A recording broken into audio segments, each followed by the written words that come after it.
Business Bites, powered by Sagicor. Hello, I'm Cody Ann Barrett with your business updates for today. The government is moving to expand investment options for pension funds.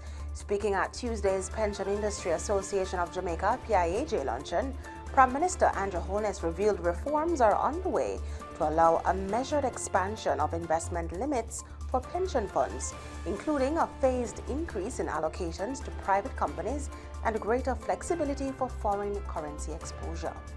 These reforms are not about recklessness, they are about modernization. They are about allowing pension funds and insurance companies to diversify responsibly, strengthen long-term returns, and participate more meaningfully in Jamaica's development.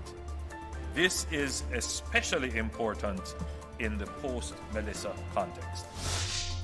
He cautioned that prudence must not become paralysis, warning that overly tight rules limit diversification and long-term performance. In pointing out that pension funds by nature are long-term capital and should be positioned for long-horizon investments, the government is looking to tap into pension funds and insurance pools to help finance Jamaica's rebuilding efforts. Much of what we will undertake in our National Reconstruction and Resilience Building Program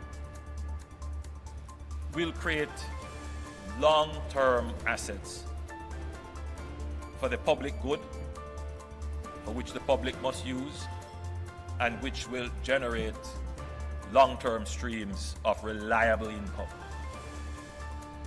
And that is the place where that's a sweet spot for pension funds. And we must find a way to have a channel for our pension funds to participate in infrastructure. Meanwhile, discussions around auto-enrollment of pensions also took center stage, with Holness signaling that the current system is falling short and that automatic enrollment is under serious consideration. Auto-enrollment changes the default.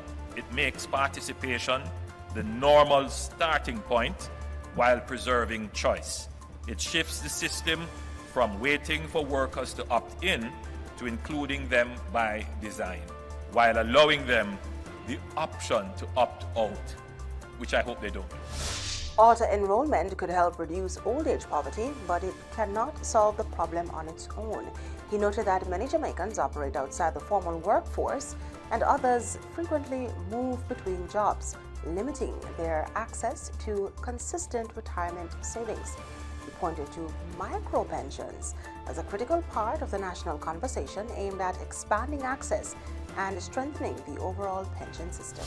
A micro-pension framework can extend regulated retirement savings to workers with irregular incomes, seasonal earnings, or no single formal employer. It can allow flexible contributions, use digital platforms, connect with mobile payment systems, and lower barriers to entry. It sends a clear message. Retirement security is for every Jamaican who works, contributes, and seeks a secure future. And that's it for the Business Bites today. I'm Cody Ann Barrett.